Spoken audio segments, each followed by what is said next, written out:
and Dish. This is a new feature of our Wednesday evenings here at St. George's. And I think it's good probably to begin with just a little explanation about what dessert and dish is and what you can expect. Then I'm going to introduce our guests.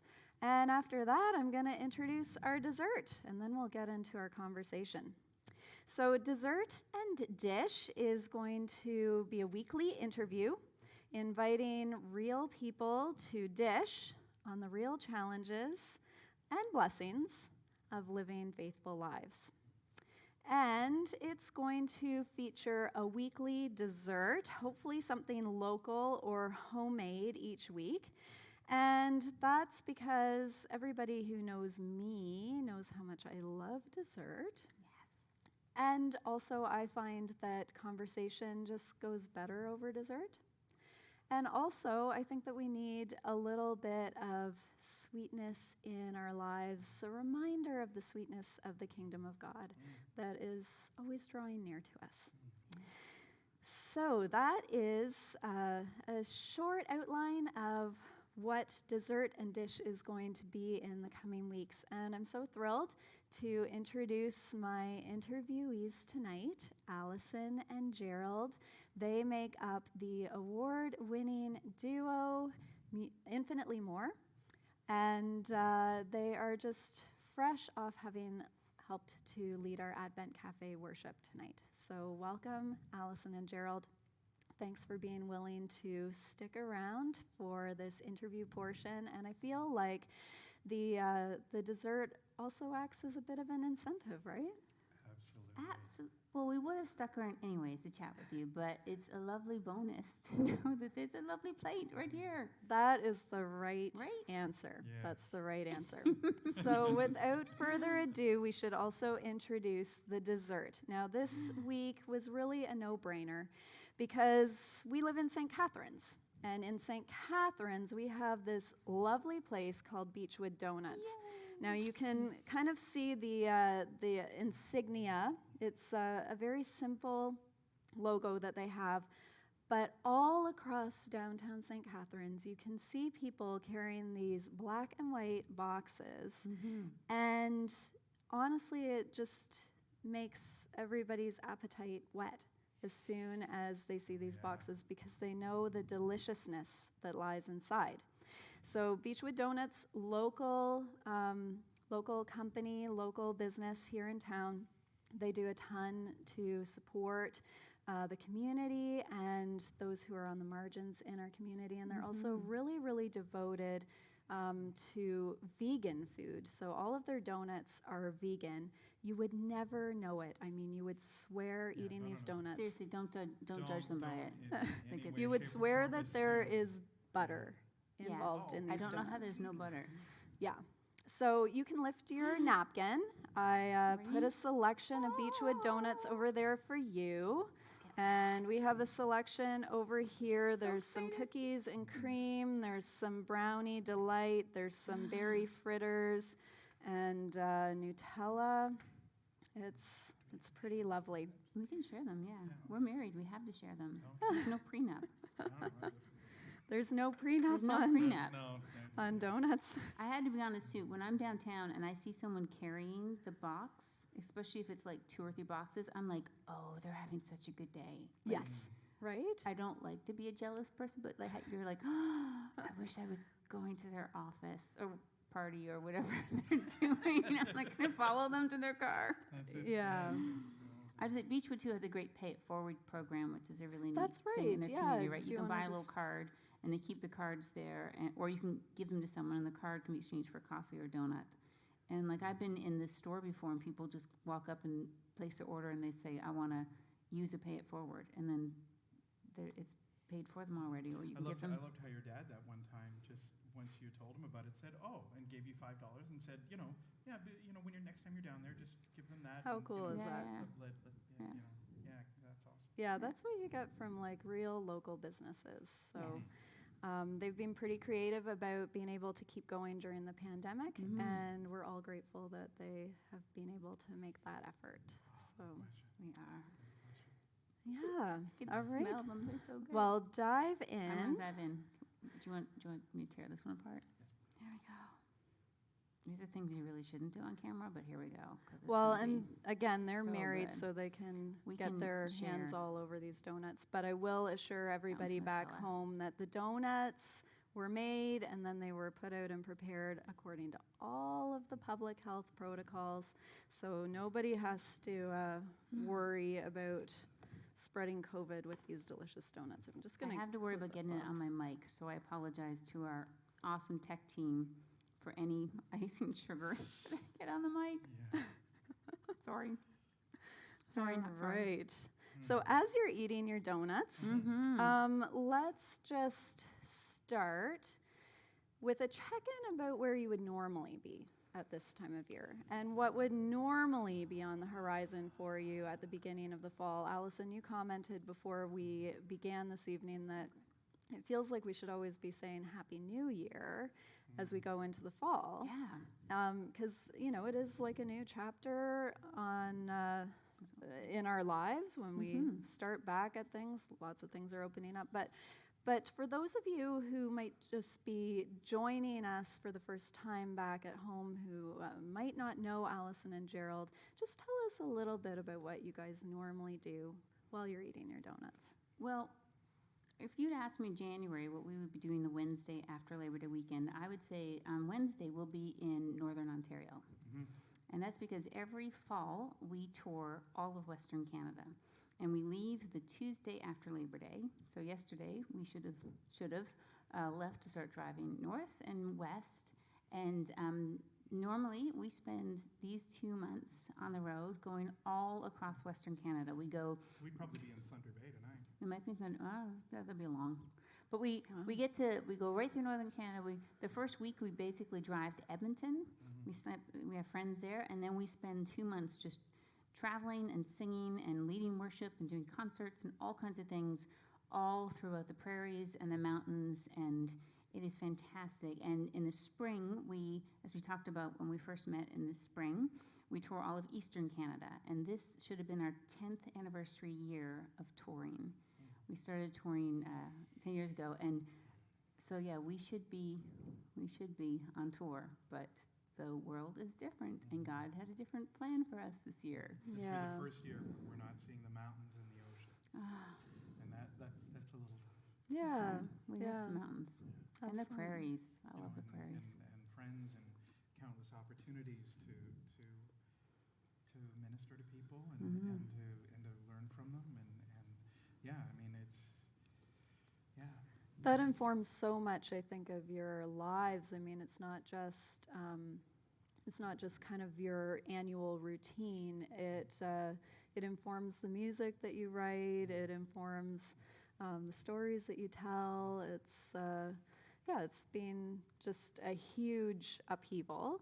We're so aware of the upheaval that everybody has experienced. The thing I keep saying is that there are lots of silver linings, but one silver lining is like we really are all in this together. And yet, at the same time, I think the impact can be quite unique on each person in their own circumstances. Now, we've had like a few opportunities for interviews at Advent Cafe, and I think really the last time we did sort of a formal interview together was right at the beginning of the pandemic, and you were just kind of starting to come to terms with a lot of your plans falling away.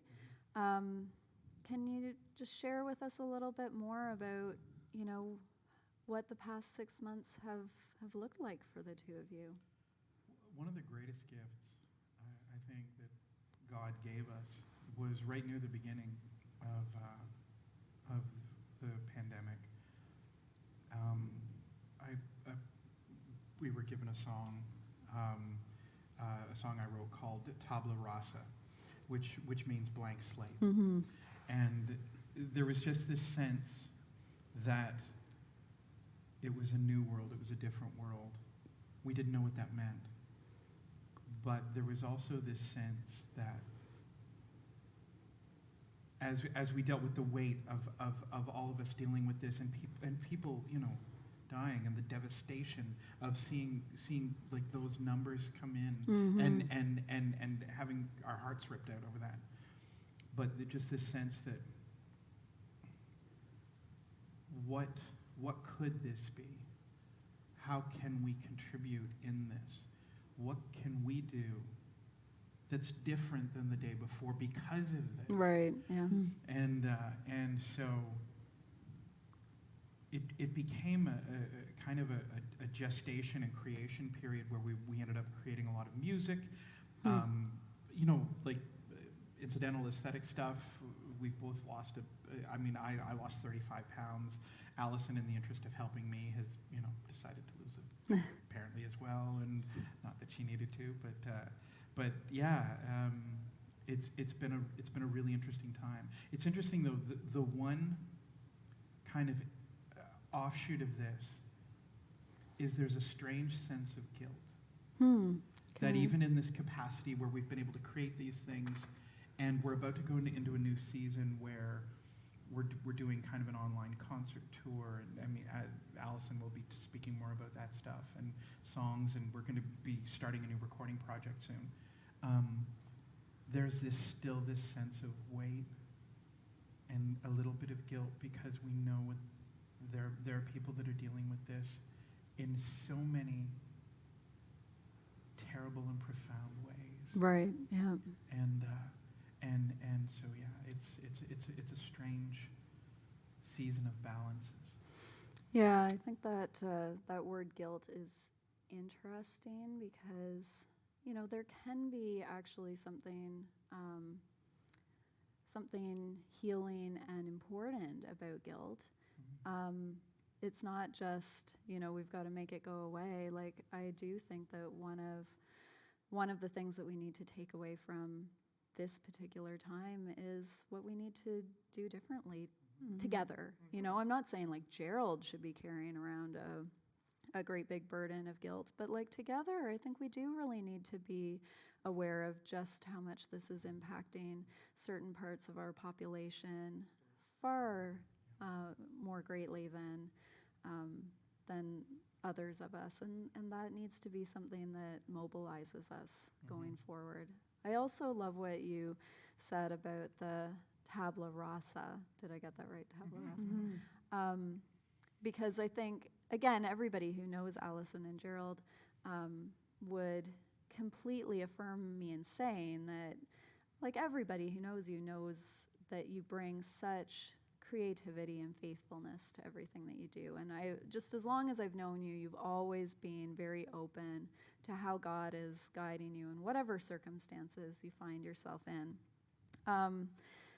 I did have the opportunity to chat with Allison last week, and I was just so encouraged to hear about what has been emerging on that blank slate for you guys for the fall. Like, you have some really exciting things ahead. So maybe you can just tell us a bit about what's happening. Yeah, it's been interesting. And when Gerald talks about guilt, like, to me, it's this real mixed feeling that I have about this season because, like I said, like, we would normally be on tour. Like, it was sort of the great reveal of what, and I guess a lot of people have had this in their own ways, but like, it wasn't like we found out at the start of the year, you're not touring this year. It was like bit by bit it revealed, right? We had to cancel the first part of our East Coast tour and then the whole thing, and then our summer events canceled. And by June, we realized we wouldn't be touring now because we should have been finalizing those plans in June. So it's been this sort of unfolding of this different year.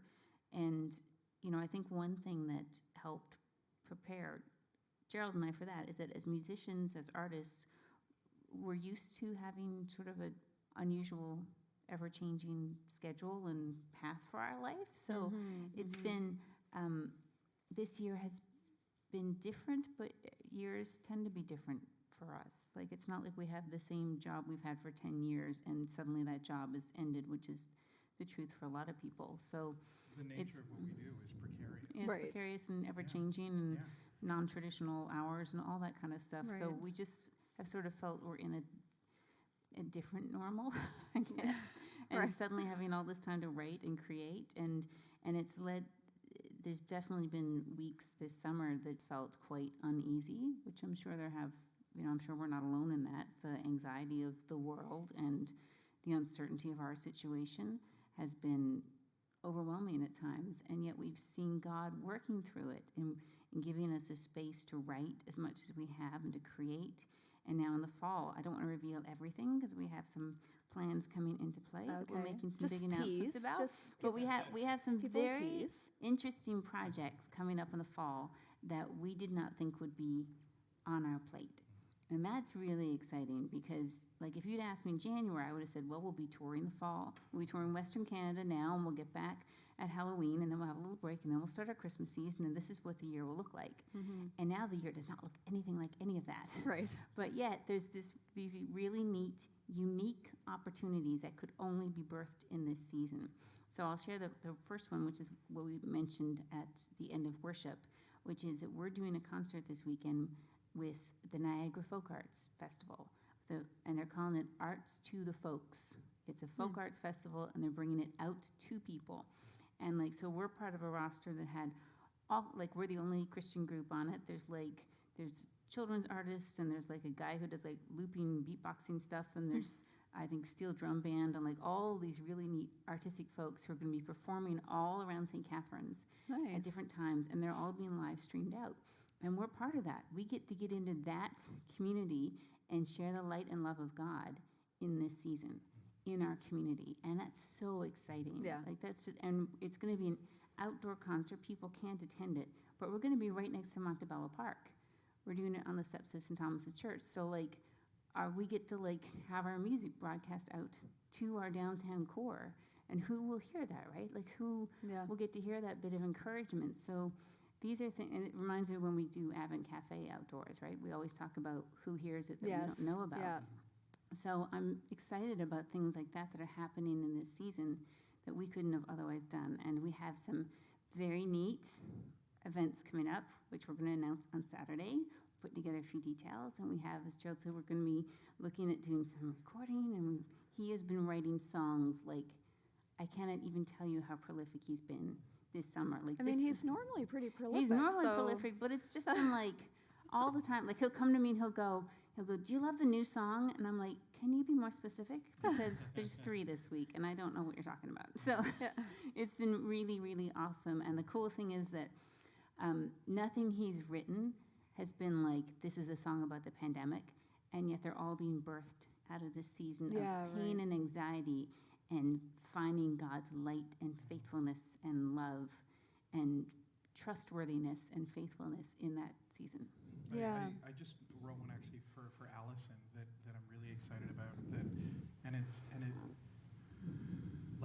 It literally starts on the horizon. I can see fires burning. The next breath I take could be my last. You know,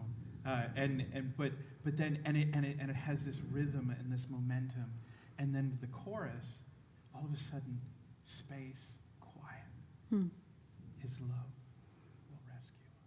Wow. And her, this sweetness, the purity of her voice.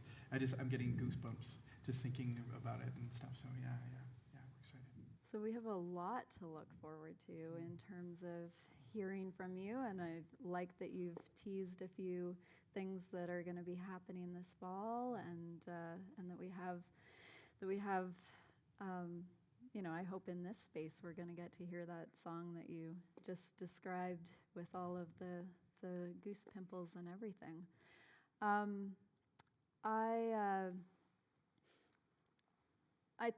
I think, just before we started tonight, Allison, you prayed for us that this would be an honest conversation. And so I wonder whether we can just circle back a little bit more to kind of the pain and anxiety and the love and light of God showing up. Again, like everybody is facing the challenges of today in their own unique ways. But I do think that when we're able to be honest with one another about, how we've been challenged, but also where we experience hope, I do think that equips all of us, like, to get through, right?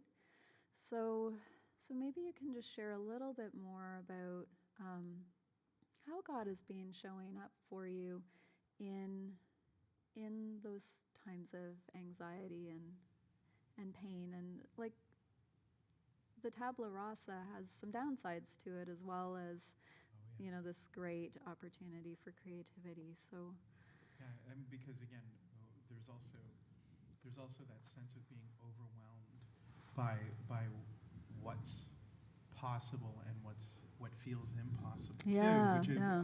as long as well with the tabula rasa idea. But yeah, I mean, so many things. I mean, you know, you're you know, I mean, we spend a lot of time together and we spend a lot of time together, but it's different now when you're quarantined together. And obviously challenges as a married couple, just in trying to give each other space, simultaneous to the fact that there are times when you just get overwhelmed by the frustration, the you know, and sometimes that's episodic, where for half an hour, like you're almost like you're dealing with things that are biochemical, where you just have this short, sharp moment that resolves, and you know, and helping each other through stuff like that, you know, where, you know, I mean, and you don't even necessarily know why. yeah. You know, being conscientious about monitoring kind of the types of music that you're taking in, the types of movies and TV shows, and because I think if you made a steady diet of particular types of stuff, you could end up spiraling down. Yeah, that's right. You know, and so just trying to be conscientious of that stuff we are, and yeah. I think too, like one of the challenges for me personally in this season is that within our duo, I manage our booking and our scheduling and all of that business side of it. And why is that, Allison? Because she's the adult. Because I'm the adult. I was going to say I'm a planner, but I appreciate that. There you go. There's Let's call it what it is. So I had this thing happen to me over the summer, which was that like we had to cancel the tour. There's a lot of work in that in the spring. And then June, when I realized that all of our summer events had been canceled, with the exception of coming here for Advent Cafe and a few online worship things, but everything we had booked was canceled. And then realizing we wouldn't tour in the fall, I looked at Gerald and I'm like, I don't have a job anymore. Like I have a role in Infinitely More, obviously the creative part of it, but like the stuff that fills my day, the booking and the planning and the communicating with people and all that stuff, I didn't have it. yeah, right. At all. And I was like, what do I do with myself? Like, I don't know what to do with myself. And it wasn't even like I could just sort of fill it with, like, I didn't even know what to fill that time and energy and purpose. Like, it was such a strange thing. And so I had several days that were a little lost. And then I thought, okay, for the strange of this season, I've been given this time. What does God want me to do with it? And Yeah. so I've done a lot of gardening, which I love gardening, and I believe everybody should grow stuff because I just think it's the healthiest thing in the world. Like you're literally connecting in with the Creator and creation. So that's actually been very fulfilling for me this year, and I've been able to volunteer for some other gardening projects, which has been very cool. But then I thought, okay, I have more space to be creative than I normally would, Right. right? Because my time is not filled with administrative stuff. So what does that look like for me? And so I actually did, I think it was in July, I did a self-created writing retreat in our house and like planned a little schedule and made some goals, and I wrote every day for a week. I Nice. could never have done that. Yeah. Right? But for me, that was an incredible blessing to have just a whole week of pure creativity. And I had no sort of like, there was no deadline, there was nothing, it was just writing. And so, and that's. I gave her a book that is, Mhm. I think I gave it to you as well, Writing Down the Bones, the Natalie Goldberg book. Right. And Allison worked through the whole thing. And I mean, it's just, any writers out there, you So wanna write, good. it's fantastic. But I think for us, like, that's been a way that we've really felt God moving in our lives in this season. Yeah. Is God saying, okay, you're not doing the things that you thought you'd be doing, but I knew you'd be here. Yeah. I knew this was going to happen. And in us taking time then to be still and go, okay, what then could this season be? Where does God want us to do? What, obviously we have to be here and not where the places we thought would be, but feeling God move in that way. And, I think I would hope that, if you're in this season and you haven't been dealing with illness, then I hope, because I can't even imagine what that journey has been like for people, even though we know a number of people who've been sick. I hope that people are still taking some time for stillness, because it's such a chaotic. Yeah. It's so easy to become overwhelmed with the anxiety Yeah. of this season. In this time, like quiet stillness, being aware of God's beauty, going for drives, like all of those things, right, are so formative to spiritual life. Well, and that's the thing that I think we're really becoming tuned into right now at this stage in the pandemic, if not before, which is like the toll that it can take on our mental and spiritual well-being in order to keep one another physically safe, right? Yeah. And so I think being really attentive to the things that we can do to try to nurture those parts of our well-being.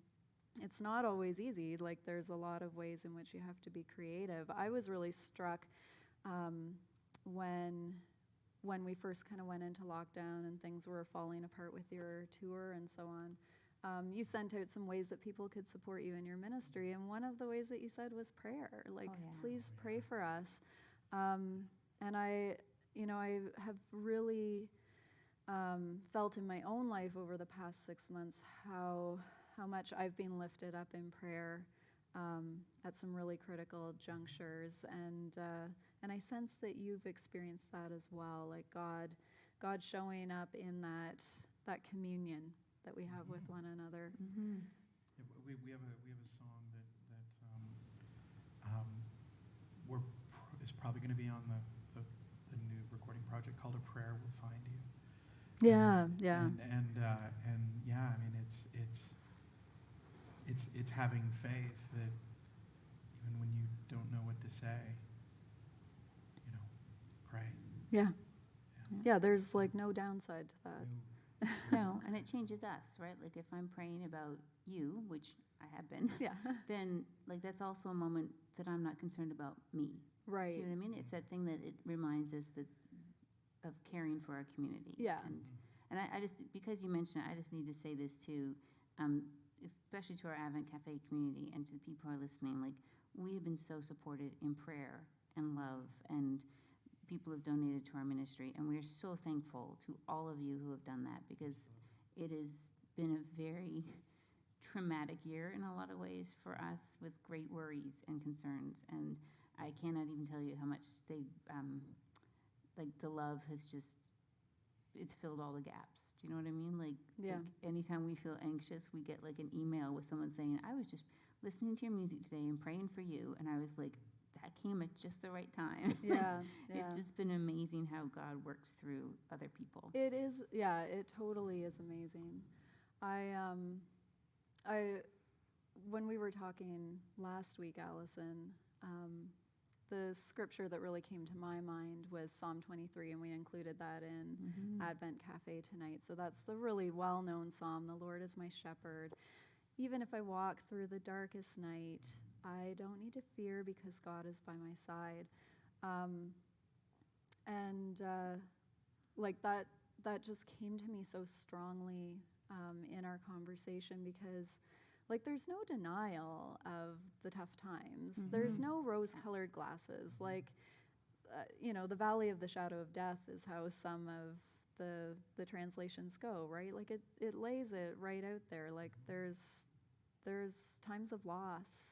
There are chapters of loss and grief and anxiety and difficulty in our lives.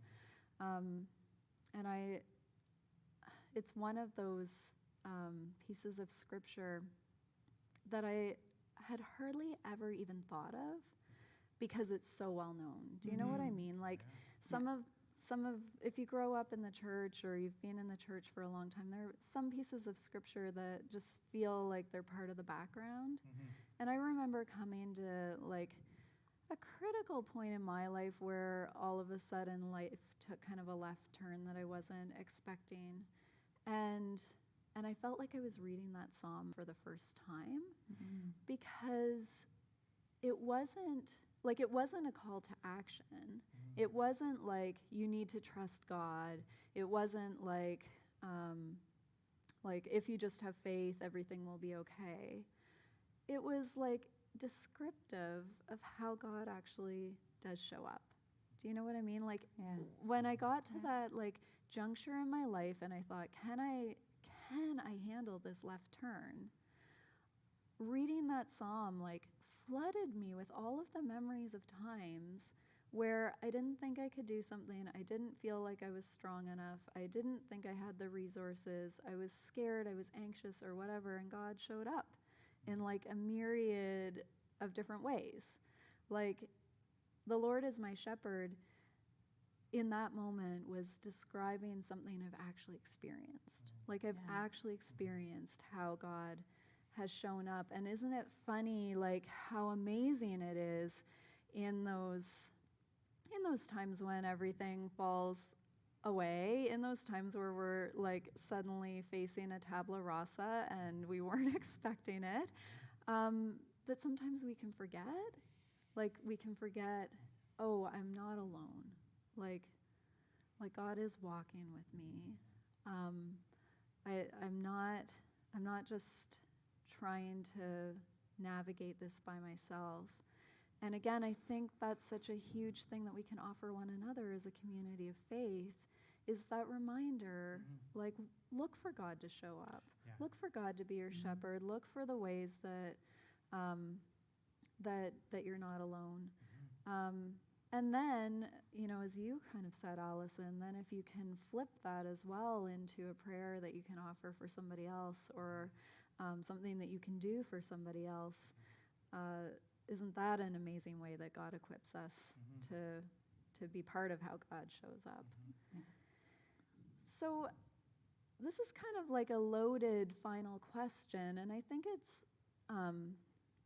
a question that is so much a part of our talk as Christians, but we don't always get to really explore what it really means, and that's trust.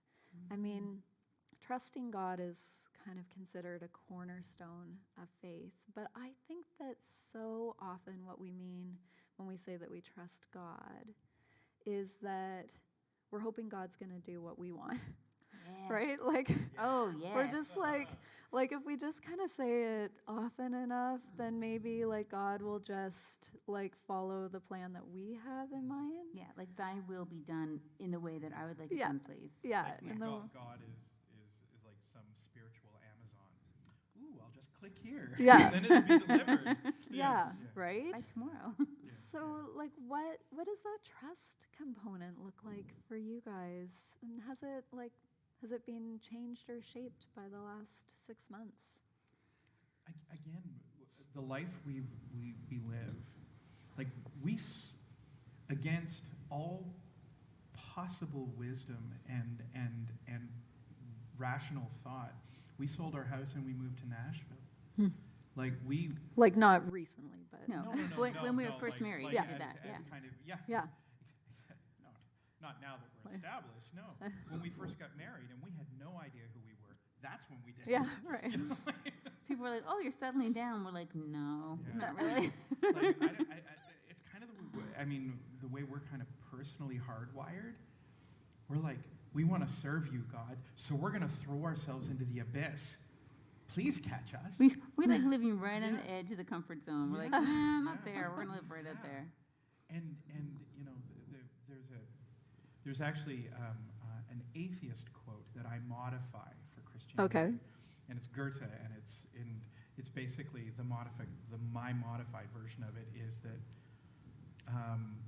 God will reward you for taking risks on His behalf. And I believe that. I believe that we're like not throw caution to We're the not wind foolish. and yeah, exactly, not Yeah. foolish, not flouting the safeties that God might put around Right. us. But going out there and being so intentional about serving God that it becomes, that our needs literally become secondary. Right. Right. Mhm. And yeah, and so this was another time of that. So I think the last 15 years of our lives had kind of prepared us for it in a weird way. Well, when it first started to happen, so I'm a planner, which also means I'm a worrier. Because if plans don't work, I need to worry. Yeah. So when everything started to fall apart in the beginning with the tours canceling and just everything, we all went through the falling apart phase in the spring. And I started to just get very anxious about what was next for us and what it would mean and where our money would come from and where everything, right, was just like the safety of our parents and everything was just sort of felt like it was crashing. And Gerald said, look, he said, we've been through rough stuff before. Yeah. We know God has our back. Like, it might not look like what we thought it was going to, but we know God is with us. Like, we know we can trust God. We know we're going to be okay. It might not look like what we think it's going to look like, but whatever it is, if we stick with God, if we stick with each other, it'll be okay. Mm-hmm. And we've also it's seen been true. thousands of examples of the family of God. Yeah. Every time we're on tour, we show up at people who are technically strangers' households and have never once felt like a stranger. Right. Yeah. And that's extraordinary to me. Yeah. Like, Yeah. that is so incredibly humbling that because we worship the same God, because we read from the same book, because we come to something with hearts of service, because these people are these are genuine acts of service. People catching us in beautiful small towns and and giving us places and they feed us and they give us a place to rest our head. It's just the family of God gives me so much faith. Yeah. Way beyond bloodlines. Yeah. Way Oh, yeah. beyond, right? Oh, yeah. Yeah. And when you're talking about, like, how do we, example, know we can trust God in a season like this?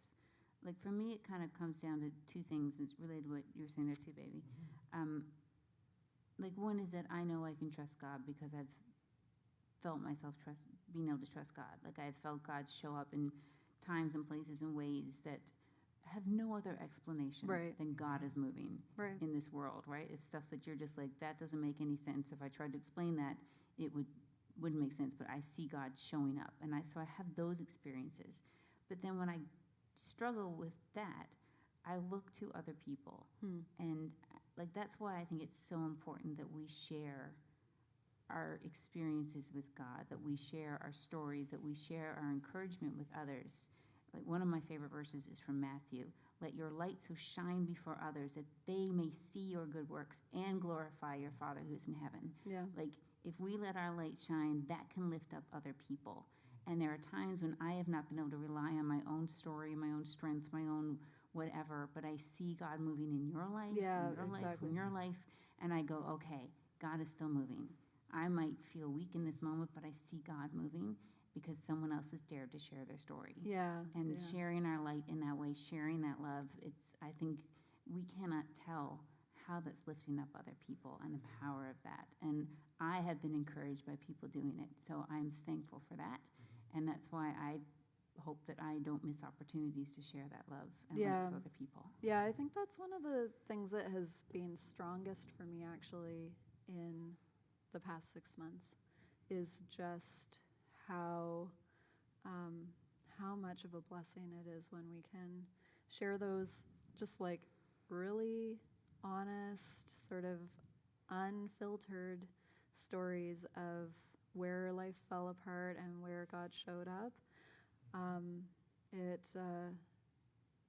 We really do need that. Like, we need that in order to be encouraged. We need that in order to have hope.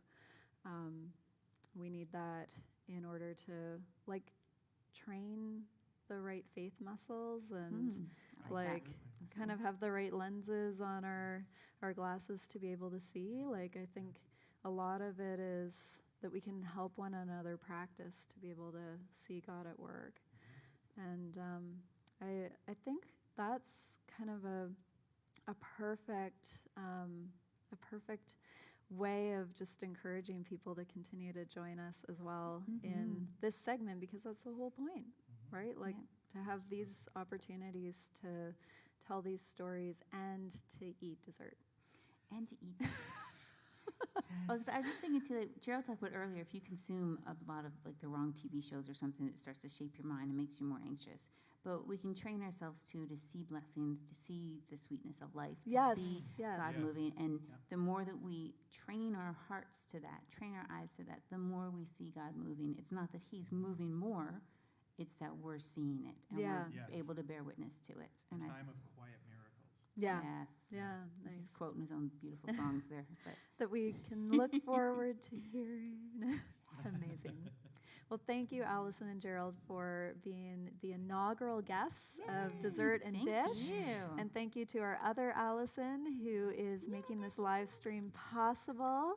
And thank you to everybody who's joining us. And we look forward to our coming weeks. Yes, thank you to Scott, who you also can't see, but I'll make sure to share donuts with both Scott and Allison. And they have both done an enormous amount to make all of tonight possible. So thank you, everyone, and see you next week.